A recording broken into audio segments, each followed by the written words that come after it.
Estamos começando mais esse podcast Bacon. Tudo bem com você? Seja bem-vindo a mais um episódio do Bacon Podcast. E o meu nome é Lucas e junto comigo estão os irmãos Mozambani e a Fernanda. E aí, gente, tudo bem? E também o Bruno. E aí, sei que vocês estavam com saudade, a gente também, então bora pra mais um. Bora pra mais um, né? Realmente, a gente ficamos aí 2 semanas sem nenhum episódio novo. Férias, mini-férias. Mini-férias, né? E estamos novamente com ele, esse convidado especial, o professor Marcelo. Seja bem-vindo novamente a esse podcast. Obrigado pelo convite para darmos continuidade para a história de Israel. Exatamente, o pessoal interagiu lá no último episódio que nós gravamos com você, a primeira parte, né, o pessoal interagiu, tragam mais o professor Marcelo, e já deram algumas sugestões, fale sobre isso, fale sobre aquilo, e tipo, estamos esperando aqui a segunda parte, e finalmente chegou, né, o professor aí tá com bastante coisa, né, então para aproveitar já deixa, professor, onde é que o pessoal pode te encontrar, o que você tá fazendo atualmente? Então, o pessoal me encontra no YouTube, com o meu nome, Marcelo Andrade. Temos um canal de história, né, e recentemente iniciamos aí o projeto de um podcast ao vivo em São Paulo. Então já gravamos 3 episódios até a data de hoje, um com o Tonon, já conhecido aqui da sua audiência, depois outro com a Thaís Schmidt, muito conhecida no Instagram, né, tem mais de 100 mil seguidores no Instagram. E o terceiro com o Alexandre Costa, que é um especialista em sociedades secretas, Big Pharma, conspirações, fundações e outros assuntos indigestos que existem por aí. É verdade. Esse episódio eu acompanhei, muito bom mesmo. Que trabalho, hein, professor? Que trabalho. E tem mais alguma outra coisa? Algum outro... Ou é só isso mesmo, porque eu te cortei? Estamos no Instagram também. Temos até no TikTok também, né? Opa! Iniciamos recentemente também no Twitter também. Maravilha. Mas o meu foco principal é o YouTube, né? O YouTube é que estamos mais concentrados no YouTube, já passamos 70 mil inscritos, né? Rumo aos 100, se tudo correr bem até o final do ano. Muito bom. E para facilitar, eu vou deixar o link aqui na descrição para o pessoal, para facilitar o acesso do pessoal, né, para poder chegar aí até os seus canais, né, e acompanhar o seu conteúdo. E é isso que a gente mais quer, né? Conteúdo bom continue crescendo e se reproduzindo cada vez mais. Obrigado, é isso mesmo. E mais um podcast, né? Um podcast bom, né? Mais um podcast que vale a pena, né? Isso é muito bom, porque existem tantos, mas que dá para você contar no dedo de uma só mão aqueles que realmente vale a pena ficar ouvindo, né? E o do professor aí é um desses, né, que vale a pena, né? Isso é muito bom. Vale muito a pena, estamos com um conteúdo muito bom. Precisamos ocupar esses espaços. Quinta-feira, às 15 horas. Às 15 horas, maravilha. E você que está chegando aqui agora, né, no Bacon, esse podcast aqui para carnívoros, esse podcast de substância, esse podcast gorduroso. Fazia tanto tempo que eu não falava isso, olha. Voltando às origens, né? O Bacon completou 4 anos de existência, olha só, né? Então, fizemos aniversário aí nesse mês de agosto e estamos entrando na nossa 5ª temporada do podcast, né? E é isso, né? Muito obrigado, fica aí o nosso agradecimento aos nossos ouvintes, né? Aqueles que estão lá desde o início nos acompanhando, fazendo crescer cada vez mais o alcance desse podcast, nos prestigiando aí com a sua audiência, e agradecer também esses convidados, né? E hoje aqui representado na pessoa do professor Marcelo, grande professor Marcelo, né? Então, muito obrigado, viu, professor? Muito obrigado aí pela sua presença, muito obrigado por estar aqui disponibilizando o seu tempo. Eu que agradeço pelo convite. Perfeito, então. Então, Bacon, esse episódio, né, o episódio aí do podcast, ele estreia, então, nas quartas-feiras, às 20h30 no YouTube, no nosso canal no YouTube, e depois na quinta-feira nas outras plataformas de podcast, tá?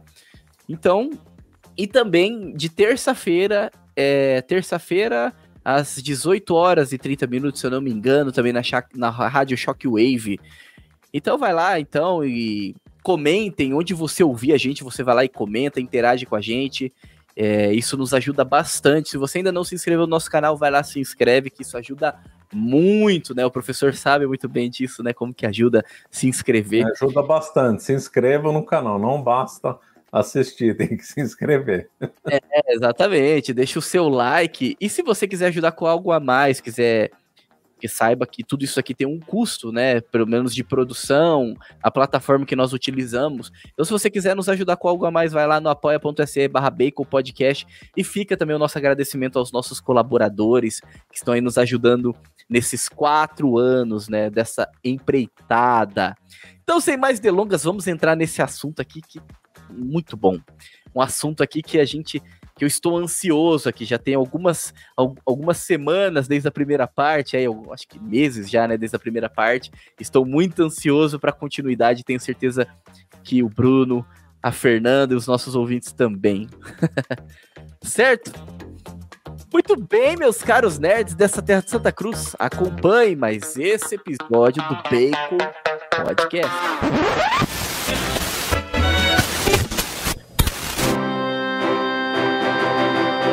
Bacon Podcast.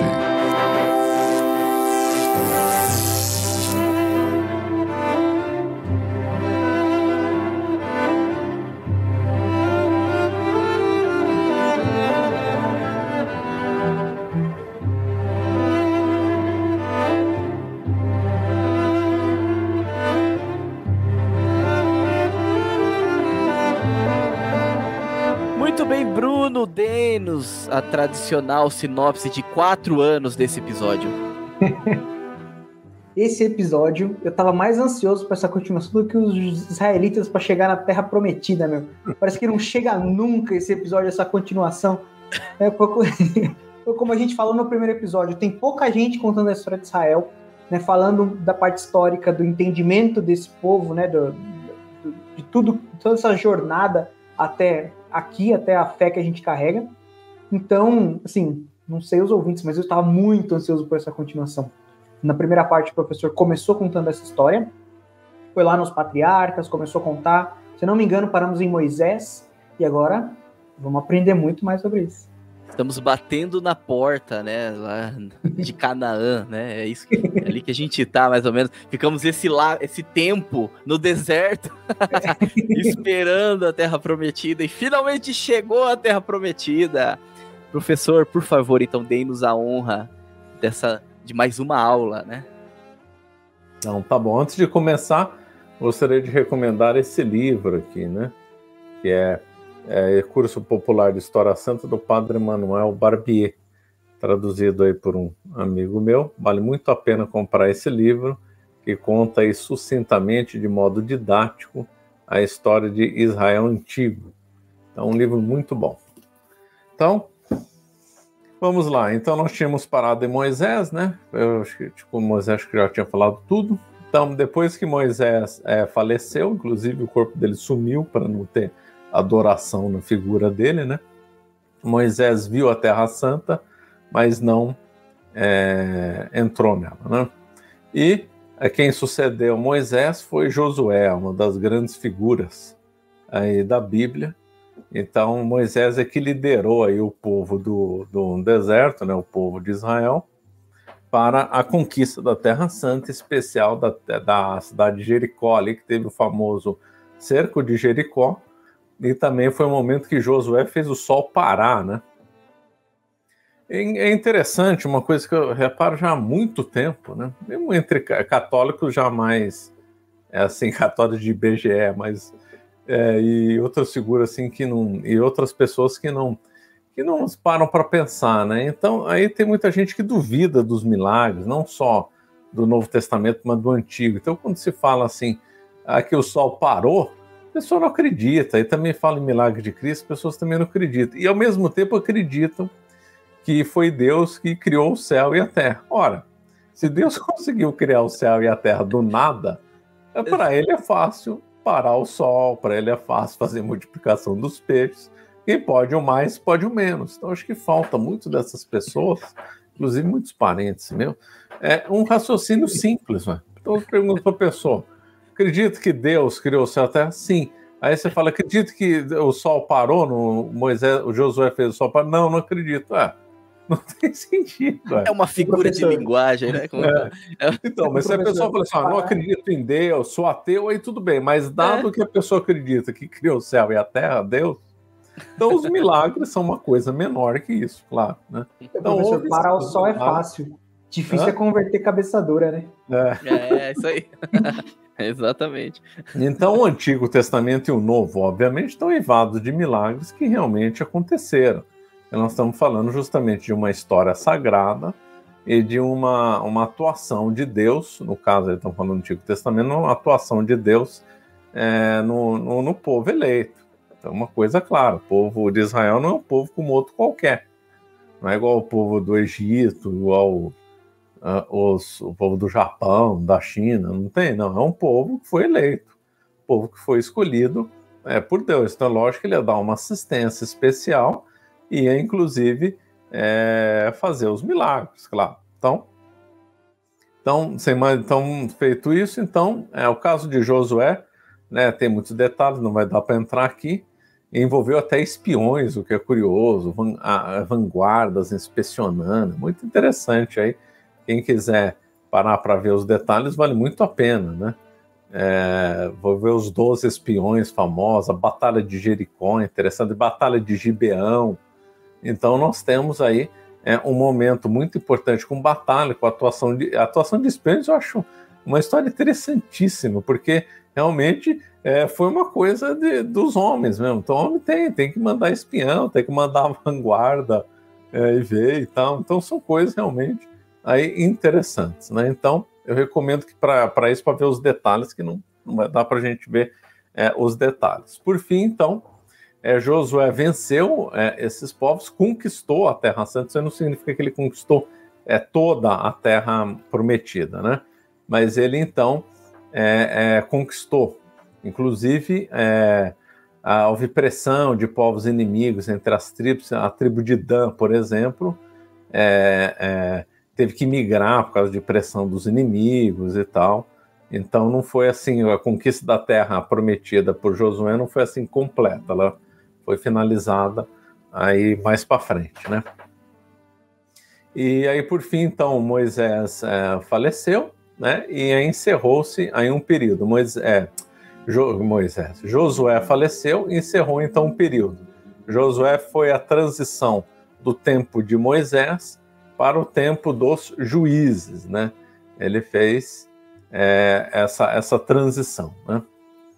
Depois, então, agora nós entramos então no tempo dos juízes, que foram 14, né? 14 juízes. Nós vamos comentar aqui sobre uns dois aí, vamos comentar sobre Sansão, Débora e tal. O que o o livro do juiz, né? O tempo do juiz, melhor dizendo, comenta, os anos ninguém sabe direito, uns falam em 300 anos, tempo do juiz, aí as datações na Bíblia são todas muito complicadas.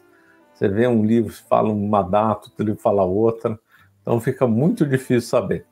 Mas o que nós temos no livro do juiz que é muito interessante é que não tinha rei, né? Tinha juiz. Juiz vai além da função de julgar, eles lideravam os povos, né? Então, não tinham um título de rei, mas se assemelhava um pouco à figura do rei, né? Eles então lideravam, o juiz liderava o povo contra as nações inimigas, também diziam direito para o povo, né?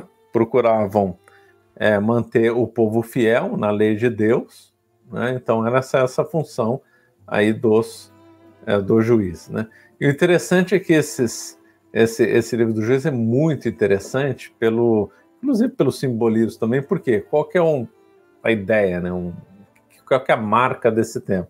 É o seguinte, o povo cai em idolatria, e aí Deus pune com povos inimigos escravizando o povo de Israel. E aí esse povo de Israel se arrepende e reza para Deus libertar do jugo dos inimigos. E aí Deus suscita um juiz. Esse juiz se levanta, pega em armas e vence os inimigos, né? Então, o juiz também podemos interpretar também como alguém que Deus escolhe para tirar os israelitas da crise, né? São pessoas que Deus vai lá e escolhe, olha, esse aqui agora vai salvar o povo da crise. Então, essa é a função mesmo aí do juiz. Então, essa é a tônica. Cai, rezam, se arrepende, Deus fomenta Débora, Sansão, Gideão e outros, Ibissã, Jefité, Sangar e outros, que aí sempre vencem os inimigos, aí estabiliza, eles confirmam os israelitas na fé, né? E depois os israelitas caem de novo na idolatria, os inimigos dominam, aí Deus, paciente, acolhe o pedido do povo arrependido, vem outro juiz e os liberta. E o que isso daí parece? Parece muito o católico hoje caindo no pecado, né? Então, o pessoal cai no pecado, aí fica escravo do demônio no pecado, escravo dos próprios vícios, aí se arrepende, vai no confessionário, se levanta de novo, depois cai de novo, se levanta. E assim, lembra muito, né, isso, né? É um simbolismo aí bem interessante. Juiz em hebraico chama shofet, né? Há uma das grandes figuras aí o nome mais famoso é o Sansão, né? Mas também a Débora se mostra bem interessante, porque ela é uma mulher, né? E ela mostra uma grande liderança, inclusive ela reuniu o povo embaixo de uma palmeira, né? Olha que interessante. Palmeira é a árvore dos sábios, né? Provavelmente a palmeira lá era uma tamareira, né? Por que era tamareira? Porque a tamareira ela tem um símbolo muito bonito. Quem planta tamareira não vê a tâmara, não colhe a tâmara, porque a tamareira demora acho que 60 ou 70 anos para dar um fruto. Imagina só. Então quem planta uma tamareira não está pensando em si mesmo, está pensando no próximo. Então é a árvore que simboliza a caridade, simboliza o justo, porque o justo ele não pensa em si mesmo, ele pensa no próximo. Então eu vou plantar uma tamareira, eu não vou ver o fruto dela, que era raro a pessoa ver 80, 90 anos, né? Então plantei a tamareira com 20 anos, eu não vou colher o fruto dela, vou colher o fruto de outra tamareira. Então ela é uma árvore que simboliza muito o justo e a caridade. Outra, a tâmara fazia outro tipo de mel, né? Tem no Oriente o mel da abelha e o mel da tâmara. E mais, a tâmara, como ela é muito alta, frondosa, é a primeira coisa que as caravanas no deserto viam, como é que chama aqueles aglomerados de mais de umidade no deserto? Aquele que oásis, tem né? Oásis, exatamente. A primeira coisa que via no oásis eram as tamareiras, né? E mesmo havia tamareiras separadas de oásis, porque a tamareira ela gosta do solo bem seco. Se você colocar muita água na tamareira, ela fica ruim. Ela não dá boa tâmara, ela gosta do solo seco mesmo. Então, é uma árvore que simboliza muito aí a figura do justo, a figura da caridade, e a Débora, então, se reúne embaixo de uma palmeira, provavelmente uma tamareira. Quando o Cristo foi recebido em Jerusalém, talvez as folhas das palmas tenham sido de tamareira, né? Então, tamareira é uma árvore assim muito gloriosa, né? Salvavam literalmente as pessoas da fome, né, no deserto, né? E aí nós temos outro grande figura, talvez a mais famosa aí do tempo, é Sansão. Então Sansão tinha uma força descomunal, simbolizada pelo cabelo.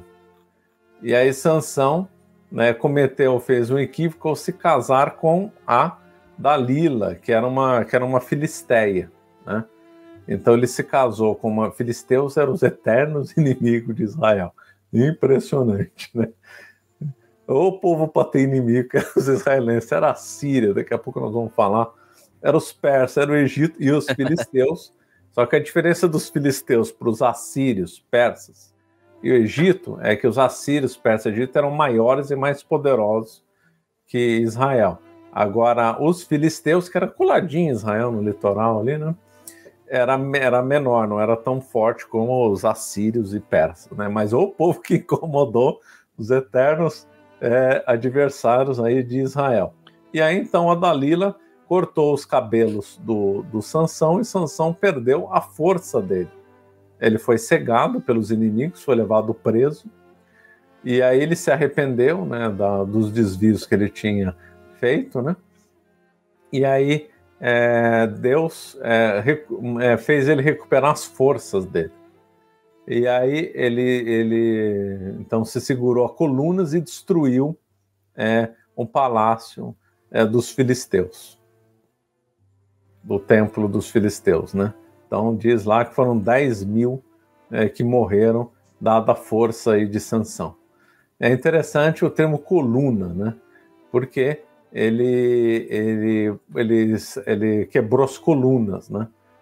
Coluna é que dá sustentação a uma coisa. Ao quebrar as colunas de um templo falso, significa que, se a gente fosse pegar na língua da argumentação, alguém que, pelo argumento, desarmou seu oponente, né? Então, a figura de Sansão tem um simbolismo muito interessante, já que a boa doutrina nasce até na cabeça, né? E o cabelo pode ser simbolizado por boa doutrina. Eu já estou careca, então para mim o simbolismo não vai servir, mas para quem tem cabelo serve. Então, assim como os bons pensamentos nascem da cabeça, os cabelos também nascem. Então, Sansão tinha uma boa doutrina, era ligado a Deus, daí simbolizado pelo cabelo comprido, e era forte porque estava com Deus. À medida que ele traiu e se ligou com uma filisteia, então ele se perdeu na má doutrina, se arrependeu, Deus reconstituiu e ele destruiu um templo de más doutrinas, né? Então nós vemos aí um simbolismo aí bem interessante. Outra grande figura lá do tempo é Gideão, né? Que também tem uma marcante, né? Mas aí também não vai dar para comentar muito, né? Depois quem vai finalizar o tempo do juízo vai ser Samuel, né? Samuel é uma das figuras mais exemplares ali do Antigo. É difícil falar as mais, né? Sempre toda a gente fica falando que é uma mais, que Deus suscitou tantas figuras esplêndidas, né? Abraão, Jacó, Moisés, Josué, Débora, Samuel. Samuel é um gigante, né? Samuel foi a transição, fez a transição do período dos juízes para o período dos reis. Antes de Samuel tivemos um outro juiz também relativamente famoso, que foi Eli, né? Então, e Eli morreu com quase 100 anos, né? E Eli, então, preparou o caminho para Samuel. Ali também temos o caso que a Arca da Aliança foi perdida para os filisteus, né? Então, o que era a Arca da Aliança? A Arca da Aliança era onde guardava as tábuas dos 10 mandamentos, né? Então, foi perdido para os filisteus, aí volta miraculosamente, porque ela estava causando desgraça entre os filisteus, e ela volta miraculosamente para Israel, né? Então, depois de Eli, nós temos, então, Samuel. E aí Samuel, então, vai ficar ligado a duas figuras que famosas também, né? Saul e Davi. Então, Saul vai ser o primeiro rei de Israel, né? Aí que nós vamos entrar numa coisa muito interessante. Se alguém ler a Bíblia a partir aí pegou lá, pronto, leu justamente no tempo de Saul, vai ver que parece que Deus não gostou da ideia de dar uns reis para Israel, né? E aí fala assim, então Deus é contra a monarquia. Não, mas o problema é que não queria dar um rei naquele momento. No Deuteronômio tá dizendo lá que Deus ia dar um rei para Israel em algum momento, mas não naquele momento. Então, alguns interpretam errado a história como Deus não queria dar rei em lugar nenhum. Não, queria dar, mas não naquele momento. De fato, Deus acabou cedendo aos pedidos de Israel. Então, Saul foi então sagrado rei nas mãos de Samuel, né? Inclusive, quando Samuel morreu, Saul tenta consultá-lo, né? Proibido, né? Pela lei consultar mortos. E Saul tenta consultá-lo depois que já tinha morrido, né? Você vê a força de Samuel. Samuel também reafirmou a fé do povo, foi um grande líder, né? E tinha uma figura de um grande líder, a ponto do Saul querendo consultá-lo mesmo depois de morto. E Davi e Saul, né, tiveram momentos bons e momentos de ciúme, né? Então Saul depois ficou com muito ciúme de Davi, a ponto de querer matá-lo, né?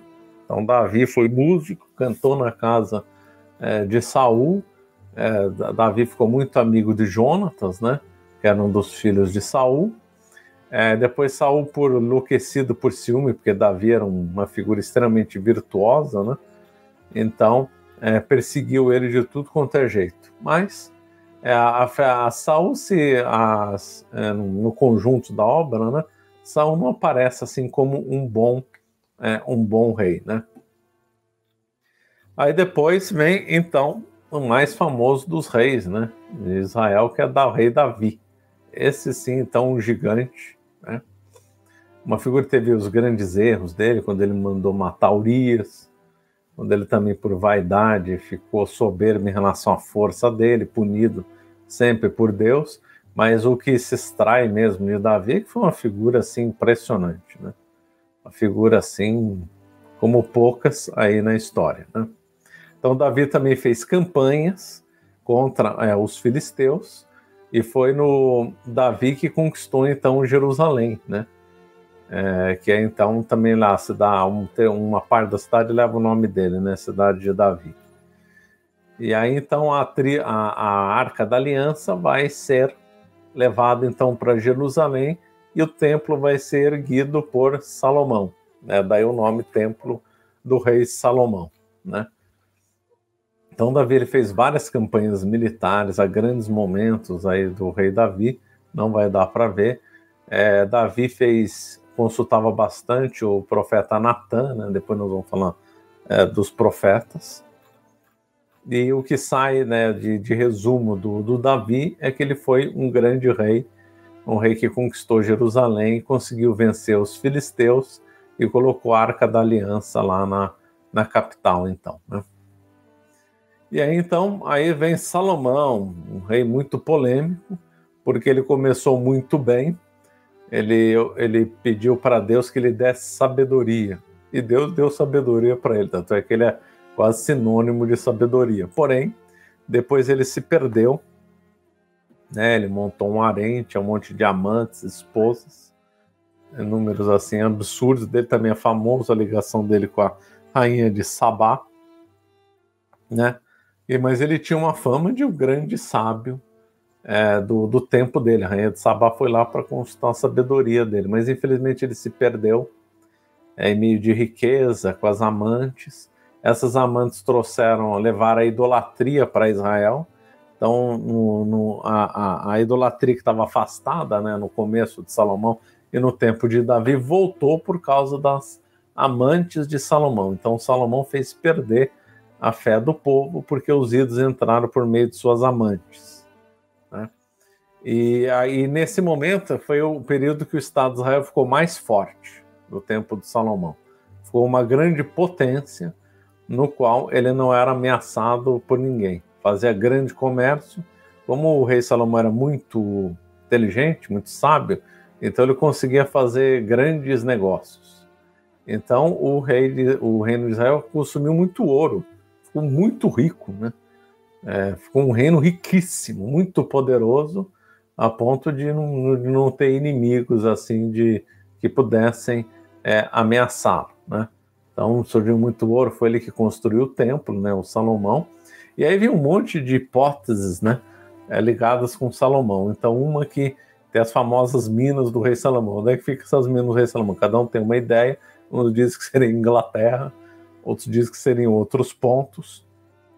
Uns dizem que ele navegou, deu a volta na África, né? Uns dizem que eles chegaram no Brasil até. Então cada um vem com umas hipóteses, né? Tem gente que leva muito a sério que teria chegado no Brasil, né?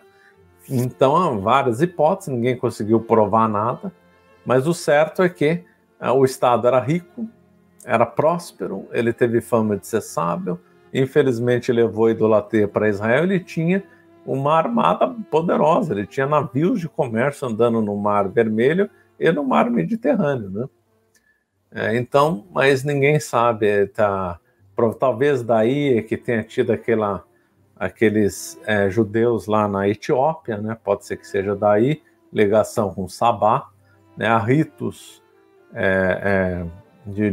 ritos, né, ligados ao judaísmo, mesmo lá no norte do Afeganistão, no Moçambique, né, na região de Moçambique, havia então traços de hábitos judaicos, né? Então, muitos especulam que isso aí vem desde o tempo de Salomão, mas é muito especulação, né? Muita gente especula também para vender livro, gravar vídeo para as pessoas assistirem. A galera cria umas teorias, né? Cria teorias com plantas. Então, eles chegaram no Brasil, a prova é o nome do rio, o rio Solimões, que na realidade seria Salomão. Então, tem um monte de hipóteses, né? Que diz que chegou, que não chegou. Aliás, o negócio no Brasil é muito cheio de coisa. Então, uns dizem que é fenício chegaram no Brasil, pode ser. Eu tenho um livro dizendo que o autor acredita, dando bons argumentos que os fenícios tiveram no Brasil. Outros dizem que não só eles tiveram, mas também como gregos tiveram, ou pelo menos um povo do Oriente Médio, por causa do nome Pan, né? E Tupã. Aqui o deus dos nossos índios é Tupã. Pan era um nome genérico de deus lá no Oriente Médio. Então, fenícios ou gregos tiveram. Foram achadas moedas romanas na Venezuela. Então, é muita especulação. Gente séria, então, colocou abaixo que a migração tenha vindo só pelo Estreito de Bering. Já aceito que veio pelo Pacífico e alguns pelo Atlântico. Quando os espanhóis chegaram lá na região da Venezuela, encontraram pessoas brancas, como eles lá. Eu esqueci o nome da tribo, mas tribo de pessoas brancas, com relato que eles eram brancos, completamente diferente dos outros índios, né? Então, e no Peru fizeram uma investigação de DNA e viram DNA parecido com europeus. Então, essa tese que só veio do Estreito de Bering, que acho que já caiu, veio pelo Pacífico, né? E veio também pelo Atlântico, que provaria essa migração de brancos. Entre eles teriam vindo judeus, fenícios, gregos ou romanos, ou uma mistura deles, né? Então, é muita especulação, não é o foco do vídeo de hoje.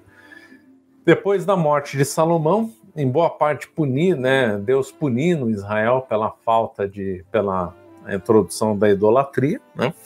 Se não me engano, teve uns padres católicos, pessoas da patrística, comentando que Salomão provavelmente não se salvou, né? Por causa dos erros dele, né? Eu não lembro se foi Santo Agostinho, ninguém comentou isso daí. Mas então dizendo que ele não teria se salvado, né? Então, se os padres da igreja têm razão, eu não vou contestar os padres da igreja, obviamente, então, realmente foi um triste fim para o rei Salomão, infelizmente, né? Aí, então, houve então a divisão de Israel em dois reinos, o do norte, né, e o do sul, mais conhecido o do norte de Israel e o do sul, que vai ser o reino de Judá, e é só a partir disso que nós vamos poder falar judeus, né? Eu tinha falado na primeira aula, primeiro o termo certo é hebreus, depois israelitas e depois judeus. Não dá para usar o termo judeus, tecnicamente falando, no tempo de Abraão, e nem no tempo do Estado de Israel, no tempo de Salomão, não, eram israelitas, né? Depois da divisão, quando a tribo de Judá assume a liderança no território que leva o nome dele, aí sim, nós podemos falar de judeus, porque o título e a honra ao nome de Israel tinha que ficar nas tribos do norte, por causa da herança que vem de José, que foi dado para Efraim, né? E Efraim morava no norte, então eles tinham que herdaram o título de Israel, ficava no norte, o sul não podia ter o título de Israel, então eles ficaram com o nome de Judá, porque Judá era a tribo líder, né? Tinha 13 tribos, 12 com direito ao território, né? Por quê? Porque a tribo dos levitas não tinha direito a território. A tribo de Judá e a tribo de Benjamim ficaram no sul, né? A tribo de Benjamim, a tribo de Judá e a tribo dos levitas ficavam no sul, né? Como os levitas não tinham território, então o território era de Judá e Benjamim. Judá era maior e mais poderoso que Benjamim, daí reino de Judá, né? Que parece, alguns historiadores colocam no mapa que a tribo de Simeão também habitou no sul, mas depois ela teria mudado ou ido só para o norte, né? Então o que ficou para a tradição, a coisa mais fiel é que as 10 tribos ficaram no norte e 3 tribos no sul, 2 com direito a território, líder delas Judá, por isso que vem estado de Judá, Judéia e judeus. E o norte com direito a usar o nome de Israel, né? Essa tribo de Simeão conta-se que foi muito punida, ela foi reduzindo e ficou uma das menores lá do estado do norte, né? A Benjamim vai ser a que vai gerar São Paulo, né? São Paulo é da tribo de Benjamim, né? Então, nós vemos então separou em 2 reinos, o do norte e o do sul, Jerusalém com o do sul. Então nós temos aí Jeroboão ficou no norte e Roboão ficou no sul. E Roboão fez uma coisa inacreditável, ele consultou pessoas jovens e anciãos, né, mais experientes. Os anciãos falaram, você precisa diminuir os impostos e tal, para melhor para o povo, todo mundo ficar feliz, melhor conduzir a gestão e tal. E os jovens falaram, não, você tem que aumentar os impostos. Ele seguiu os jovens, impressionante, né? Porque o Salomão também tinha aumentado os tributos, né? Além dele ser rico, poderoso, ter acumulador, ainda aumentou os tributos, né? Ele ainda extorquiu o próprio povo. Então, Roboão, aumentou. Depois Roboão acabou melhorando um pouco, né? E aí tem uma sequência de vários reis em Israel, em Judá, né?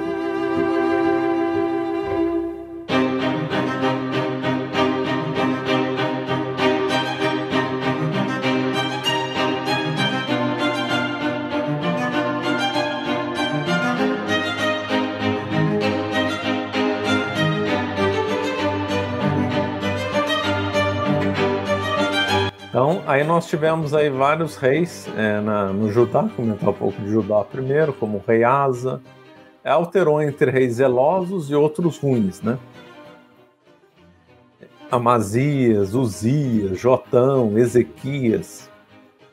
Manassés foi impressionante, porque Manassés chegou a sacrificar seu próprio filho para os deuses pagãos, né? Eu tinha comentado na aula passada, na podcast passado, de que era comum, né, o sacrifício humanos em todos os povos antigos. Aliás, foi a regra. Só Israel que não, enquanto estavam ao serviço do Deus verdadeiro. Quando eles se perdiam em idolatria, eles faziam sacrifício humano. Então, é feita essa ressalva, né? Então, o rei Manassés, seguindo então o mau exemplo dos pagãos, chegou a sacrificar seu próprio filho para os demônios, né? Dos demônios dos pagãos. Impressionante. Ele não foi o único, teve outro rei que também fez isso. Depois ele se arrependeu, né, o Manassés. Então realmente foi impressionante eles adotarem essas práticas pagãs, né? Aí também se arrepende, aí vai, Deus perdoa. É impressionante a paciência que Deus teve com o povo eleito. Assim como teve conosco também, né? No Reino do Norte, a coisa foi mais séria. O Reino do Norte, enquanto o Reino do Sul caía em idolatria, mas voltava, e depois reconstituía o templo, e ficava tudo certo, o Reino do Norte não. Começou ladeira abaixo a se perder. Ladeira abaixo a se perder. Um rei pior que o outro. Coisa mais famosa da passagem do Reino do Norte é Santo Elias, né? Que fez aquele famoso duelo, né? Então eram os sacerdotes de Baal, ele desafiou os sacerdotes de Baal, levaram lá os cordeiros para o monte, esqueci o nome do monte, não? Levaram para o monte e ele fez um desafio, cada um ia invocar seu Deus e o Deus verdadeiro ia ia então incendiar o cordeiro. E ele jogou água no cordeiro dele, para provocar mais ainda. Como, obviamente, os sacerdotes não conseguiram invocar nada, porque eles não estavam a serviço do Deus verdadeiro, não conseguiram invocar nada, não acendeu nada do lado deles, e Elias ainda ridicularizou: falem mais alto porque o seu Deus deve estar dormindo. E ele ainda jogou água no cordeiro dele, tacou fogo na água junto com o cordeiro. Impressionante. Depois ele mandou matar esses sacerdotes que o seguiam, né?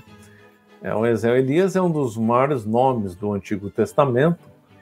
Inclusive o Elias não morreu, né? Nem Elias, nem Enoque, né?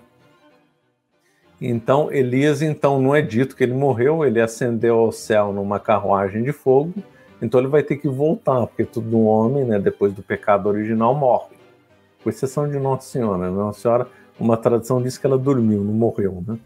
Aí tinha uma festa que acho que no Brasil é raro de ver a gente comentando, né? Que é a festa da dormição, né? Em outros lugares ainda tem essa tradição. Aqui no Brasil não pegou muito, né? Então, com exceção de Nossa Senhora, todo mundo tem que morrer. Vai falar, mas Cristo morreu e Cristo não teve pecado original. Mas é que Cristo quis morrer, ele não precisava, mas ele quis morrer. Mas Nossa Senhora não precisava, né? Então, ela na realidade teria dormido, né? A tradição diz que ela dormiu, não morreu, porque ela não teve pecado original. Agora todo mundo tem que morrer. Então esse negócio de Elias tá estranho. Então Elias vai ter que voltar.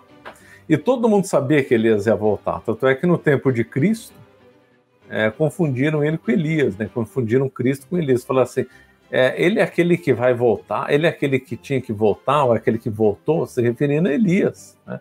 Aí, no momento da crucifixão, acharam que Cristo estava clamando por Elias, né? Eli, sabactal, né? Então, Cristo fez uma prece no hebraico que eles não entenderam e acharam que ele estava invocando Elias. Então, Elias é uma das figuras extremamente populares. Elias vai voltar, né, no tempo do anticristo, vai morrer e aí sim vai voltar para o céu.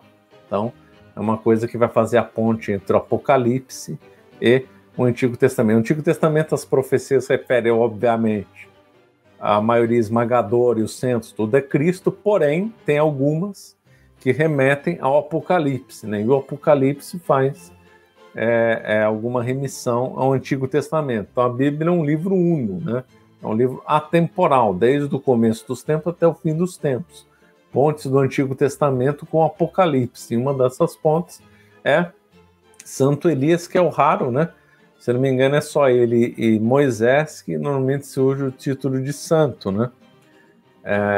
Em Veneza tem uma igreja de São Moisés. E Santo Elias está na tradição do Carmelo, né? Então, toda a igreja dedicada ao Carmelo, né? Carmo, né? Nossa Senhora do Carmo, tem uma imagem de Santo Elias. Então, Santo Elias é associado ao Carmelo. Ele viu uma nuvem no Monte Carmelo, que é símbolo de Nossa Senhora, né? Ele teve uma revelação interior e viu uma nuvem no meio estava tudo um céu azul, um forno, calor, e ele viu uma nuvem lá e viu, essa é Nossa Senhora. Ele é associado então ao Carmelo, a ordem do Carmo, né? Então é essa grande figura que aparece lá no Reino do Norte, que foi levada para os céus de carruagem, né? Mas aí, infelizmente, o norte acabou se perdendo e Deus, para puni-los, né, fez-os desaparecer. O reino assírio invadiu e destruiu tudo.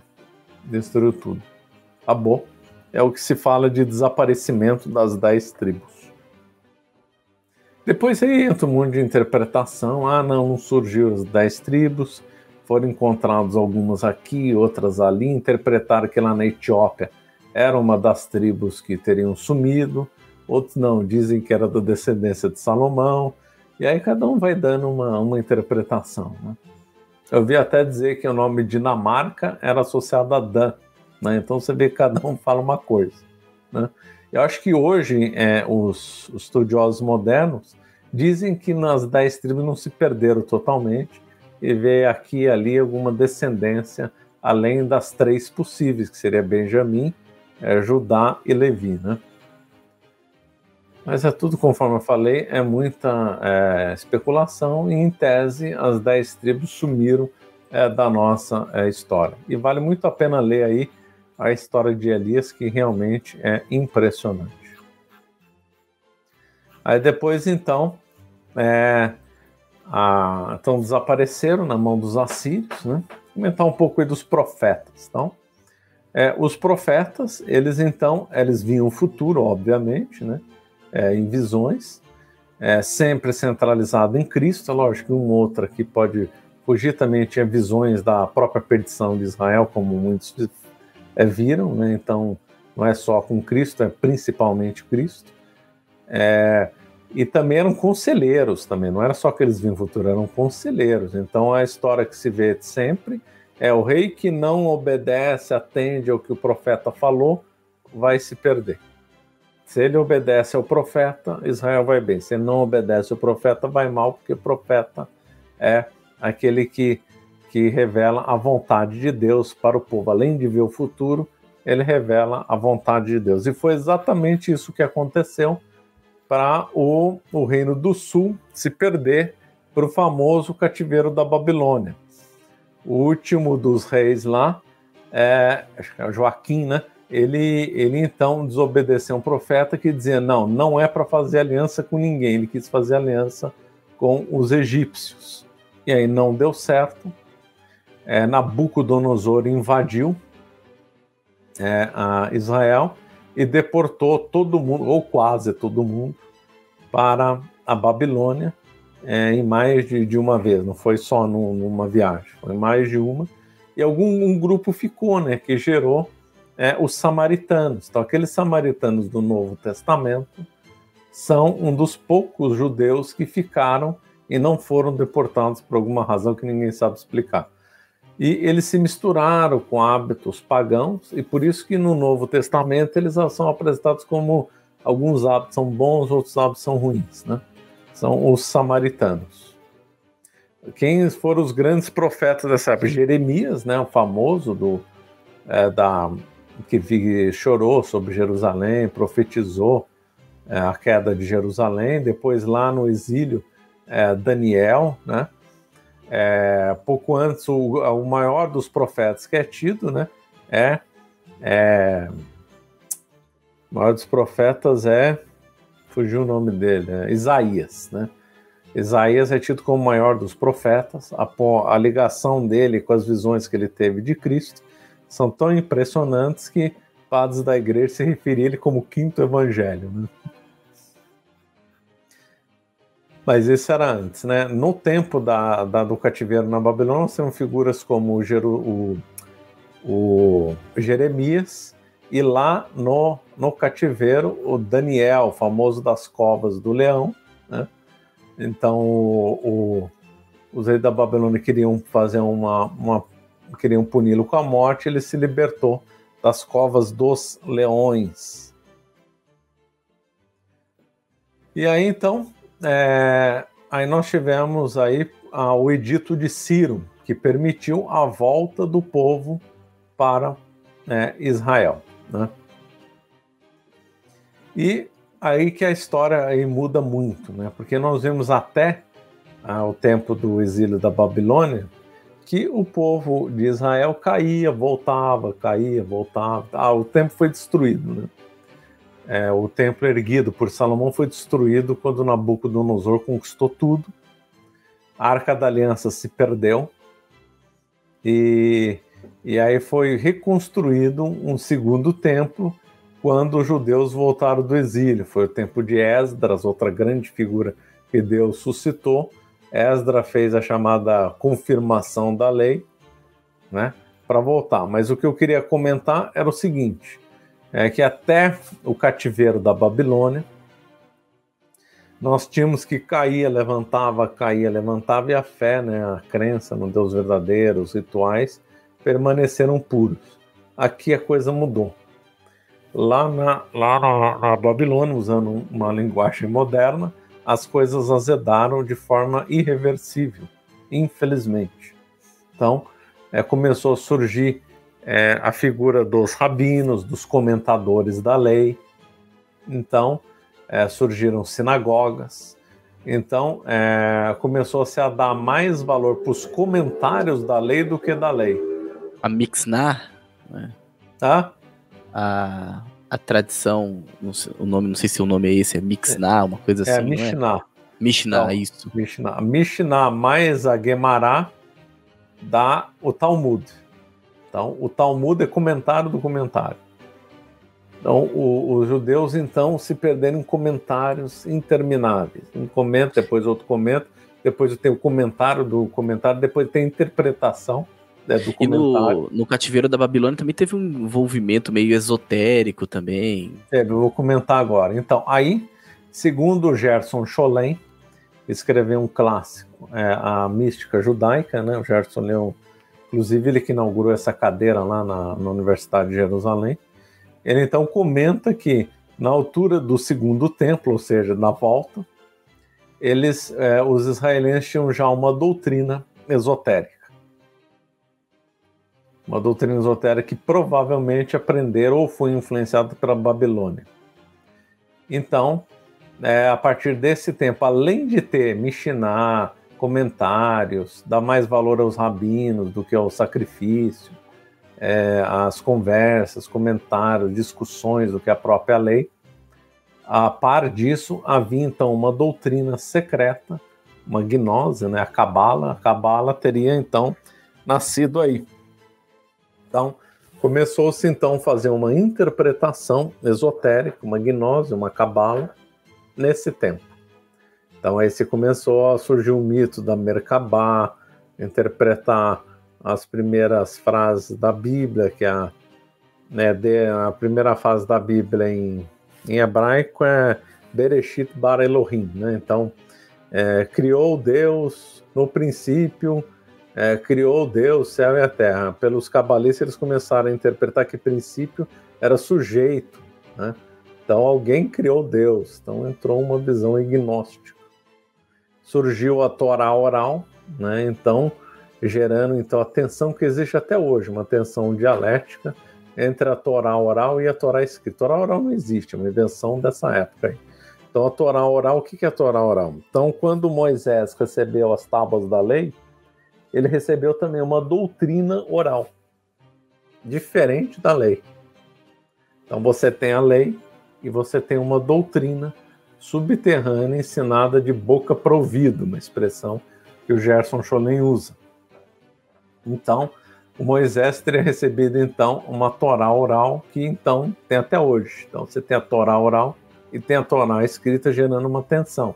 A Torá oral comenta uma coisa de um jeito e a Torá escrita comenta de outro. Exemplo, Saul. Então, Saul, na Torá escrita, saiu como um rei ruim, no frigir dos ovos. E na Torá oral, como um rei bom.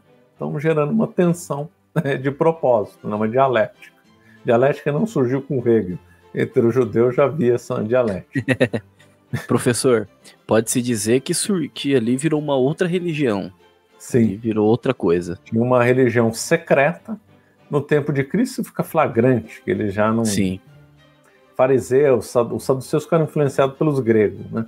Mas ficou muito claro que no tempo de Cristo havia uma religião oculta, uma religião que já não estranhava o que Cristo ensinava.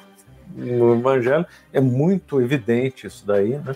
A passagem do Evangelho de São João, fazendo uma menção às primeiras palavras da Bíblia, né? No princípio era Deus e tal, parece uma resposta a uma interpretação gnóstica da Torá, como começou a ser feita nessa época. Então, aí mudou. Então nós temos aí que começou uma coisa que se perverteu e não foi corrigida nunca. Corrigida nunca, infelizmente.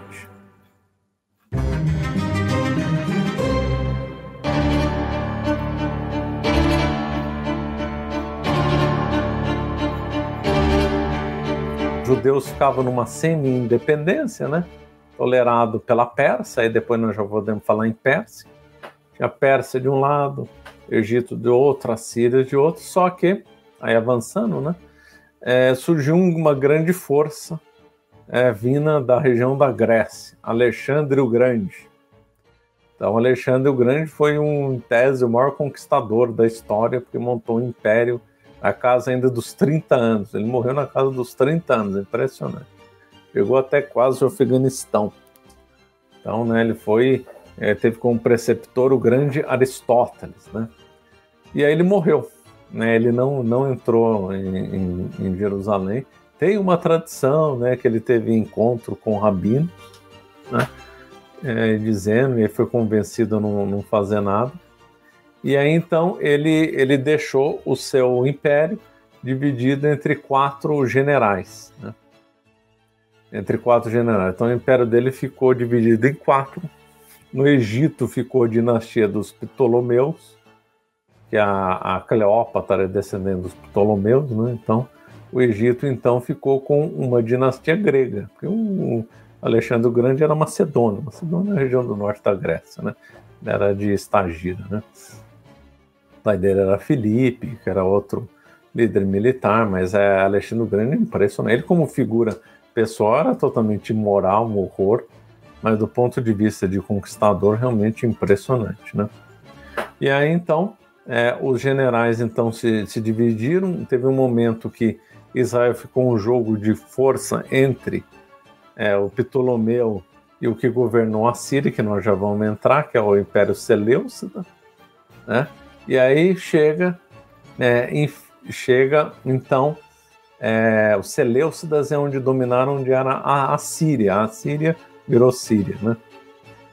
E aí teve um louco megalomaníaco que se auto-intitulava Deus Manifesto, que era, então, o Antíoco Epifânio, né?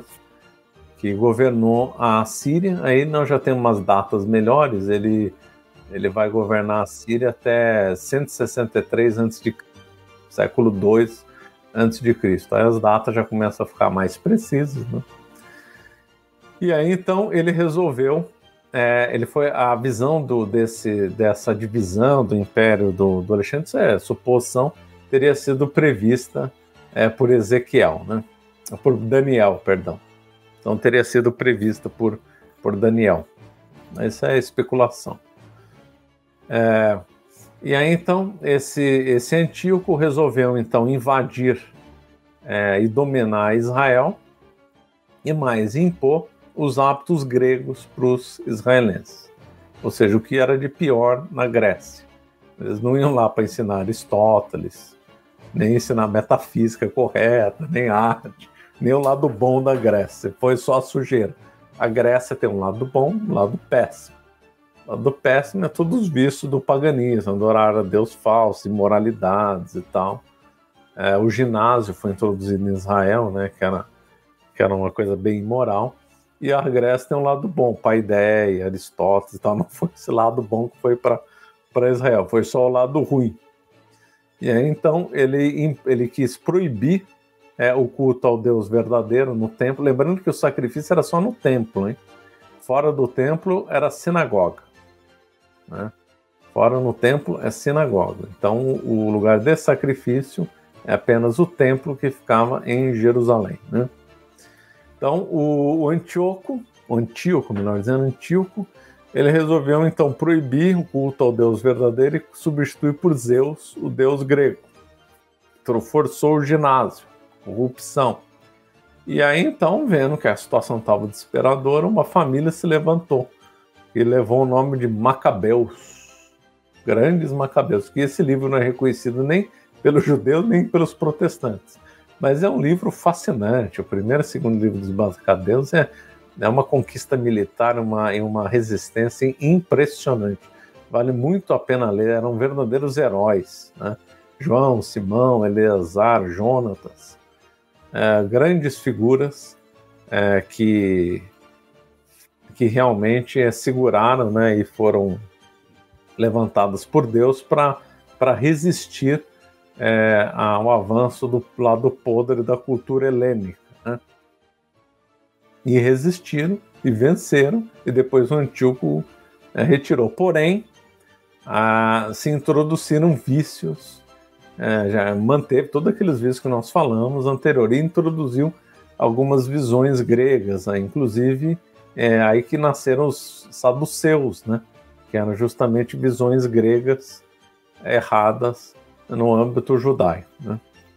Vamos resumir aqui algumas diferenças que começaram a ficar flagrantes aí nesse tempo, né, da influência na Grécia sobre Israel, somado que já tinha os problemas antes. As principais diferenças entre saduceus e fariseus são a questão da ressurreição. Os fariseus admitiam a imortalidade da alma e a existência de recompensa ou um castigo após a morte. Os saduceus negavam a ressurreição e a vida eterna. Anjos. Os fariseus acreditavam nos anjos, os saduceus não. Destino. Os saduceus davam importância mais ao livre-arbítrio que à ação de Deus. Os fariseus davam mais importância à providência divina. Os fariseus se distanciavam dos saduceus na tradição, né? Eles faziam a lei oral, aquele que eu comentei antes, suplantar até a própria lei de Moisés. Com o tempo, hoje na prática, hoje não, faz muito tempo, na prática a Mishnah é a lei dos judeus, né? Não mais a Torá, né? Os saduceus não aceitavam as tradições farisaicas, que vinha desde o tempo da Babilônia, né? E posicionamento político. O saduceu era mais sacerdotal e aristocrático, e os fariseus, classes populares, ou seja, os fariseus se tornaram os demagogos, né? Eles tinham sempre argumento pró do povo, liderar o povo, fazer coisas com o povo e tal, né? Assim, fazendo então um resumo do que aconteceu até agora, nós temos que desde o século VI os judeus tinham se corrompido doutrinariamente por causa da influência da Babilônia. Surgiu então tradições orais, excesso de comentário em cima de comentário e mais uma doutrina esotérica que vai dar origem na Cabala. Nos ciclos farisaicos se introduziu as teorias da Merkabah e da Bereshit, aquilo que eu comentei, né? Que a tradição, né, a Torá oral, deturpou a religião, a doutrina mosaica, né, a lei mosaica, né? E que por isso que eles resistiram a Cristo, né? Na realidade, nós teríamos três, né? Nós teríamos, não é que é três, os dois principais grupos são os saduceus, fariseus. Depois teve os essênios, também tem os que faz uma distinção com doutores da lei, que ficam divisões assim mais em detalhes que nós não vamos ver, né? E aí, então, o reino de Judá se muda o nome para Judéia e fica independente, né? Ele acaba ficando independente na prática por causa da vitória dos macabeus, mas doutrinariamente é bem decadente. E aí surge, lá na Europa, aquele que ia ser o maior império de todos os tempos, o Império Romano. E aí o Império Romano exerce pressão lá na Judéia, conquista a Judéia e transforma a Judéia numa província romana. E os romanos apoiaram quem? Apoiaram a dinastia dos Herodes lá. Os Herodes, né?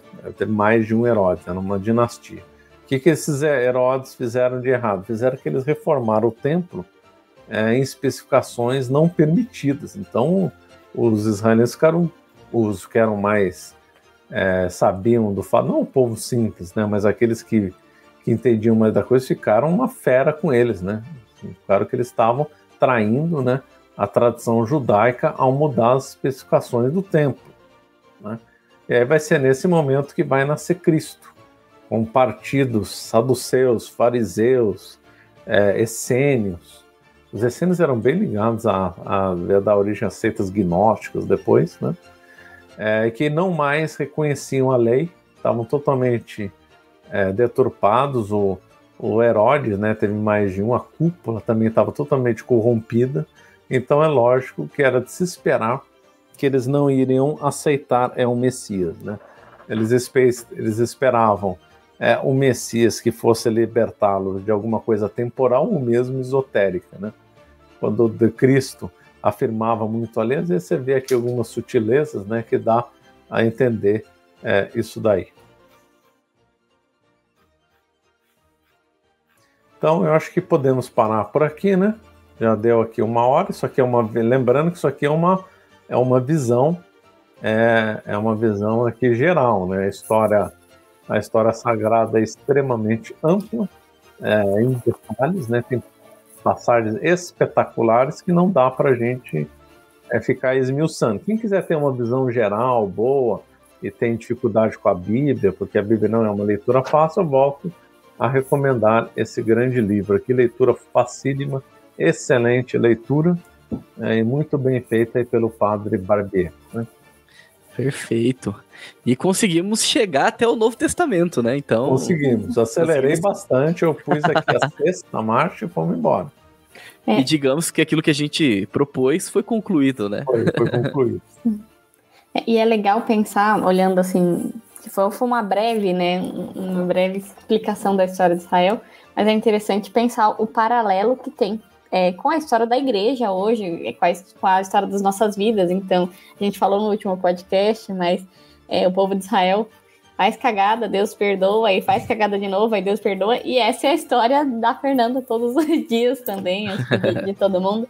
E também um paralelo com a história da igreja, né, que tem diversas seitas que aparecem, diversas heresias que aparecem, mas graças a Deus a igreja permanece, porque tem toda a questão de Cristo que instituiu a igreja, enfim. Então é interessante de ver que até os problemas que a gente encontra na igreja hoje, eles não são novidade, né? A gente vê paralelos com a história antiga, mas hoje a gente tem uma luz que é a salvação que veio através da cruz, né? Através de Cristo. Então, por isso a gente acredita que, como a doutrina da igreja nos ensina, a igreja as portas do inferno não prevalecerão sobre ela.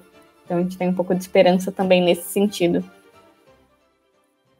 É interessante pensar também que muito dessa história ela é repleta de símbolos e de ensinamentos que Deus vem fazendo ao longo dos acontecimentos históricos mesmo, porque a gente teve uma análise histórica e mesmo assim tem muito aprendizado e muita coisa interessante que a gente pode tirar para a nossa vida católica, para a nossa vida religiosa, não só numa análise histórica. E além disso, né, a gente consegue, dentro da análise histórica, compreender de forma muito mais profunda as Sagradas Escrituras. Quando a gente começa a entender o que aconteceu com aquele povo, né, as seitas que foram surgindo, os pensamentos religiosos deturpados que foram vindo, isso traz uma profundidade maior para o que Cristo ensinou, né? A gente começa a compreender melhor o porquê dele ter sido recusado. Assim, esses caras são burros, eles não estão vendo os sinais, eles não estão vendo... Não é bem assim. As coisas são muito mais profundas. E a necessidade dele também, né? Tipo, exato, não tinha jeito, ele precisava vir, não chegou um ponto que assim, não tinha mais pra onde fugir, né? E mostra o quanto o ser humano é complexo e o quanto a história modifica o pensamento do homem. E a gente precisa tomar muito cuidado com isso para não se deixar levar pelo nosso tempo e ficar com um olhar sempre naquilo que é perene, naquilo que é sagrado. Né? Não se deixar levar pelos acontecimentos do tempo, pelos pensamentos do tempo, pelas correntes que surgem, né? Então é muito interessante. Não, e você falou dos símbolos, né, Bruno? E a gente...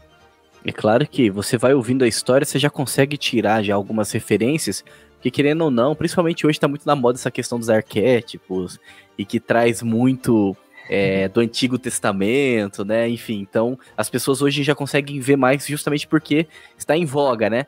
Mas se a gente começa, tipo, o chamado de Abraão, ele que sai da terra dele, ele que confia que deixa tudo, o sacrifício de Isaac... Depois, avançando um pouco mais no tempo aí, olha que passei por cima de muita coisa, né?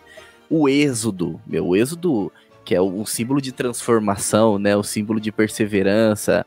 A Terra Prometida, que é a busca pelo eterno, né? E que nós hoje entendemos que a Terra Prometida é o reino dos céus, né? A eternidade, né? E essa questão da relação do sagrado, né? O templo... Os reis, simbolismo de ordem, né, de hierarquia, o exílio, que justamente o que o professor falou muitas vezes, né, o povo, eles iam lá, eles se afastavam de Deus, depois Deus mandava lá um profeta, e se eles não seguissem aquilo que o profeta, se eles não fizessem penitência, se eles não se convertessem, meio que vinha um castigo, né, então a penitência, a renovação, o recomeço, né, é riquíssimo de símbolos, assim, que se a gente for falar de cada coisa, cada tema desse daria aulas e aulas, né? Daria vários podcasts, né? Para cada ponto desse, né? É riquíssimo mesmo, E é interessante né? que são símbolos na história, né? Não é que são símbolos porque alguém escreveu um livro e a gente acredita. Não. Aconteceu e Deus ensinou na história. Isso é maravilhoso. Pensar que Deus ensinou pela história. Deus, Então é interessante isso. A Bíblia não é um livro de doutrina. Você não tem lá uma sistematização igual uma suma teológica. É um livro de história. Então Deus ensina com história. É impressionante. É isso aí. Aí vocês verem como a história é importante, né? Se Deus quis que o livro sagrado fosse um livro de história, é porque realmente é importante, né? A história em si mesmo.